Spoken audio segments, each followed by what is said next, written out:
Hi sister. Sister excuse me. இப்போ பண்ணுறது போட எடுக்கலாமா? இப்போ பண்ணுறா போட எடுக்கலாமா? ஃப்ரீ ஆஃப் காஸ்ட் தான். ஓகேவா? எடுக்கலாமா? இது எடுத்துக்கலாமா? இது நேம் தெரிஞ்சுக்கலாமா? நேம் தெரிஞ்சுக்கலாம். என்ன பண்ணுறீங்க? சென்னை தானே பண்ணுறேன்.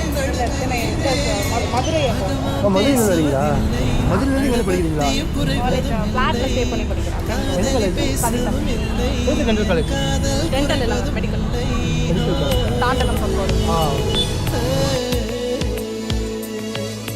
மெல்லினமே மெல்லினமே நெஞ்சில் மெல்லிய காதல் பூக்கும் என் காதல் ஒன்றே மிக உயர்ந்ததடி அதை வானம்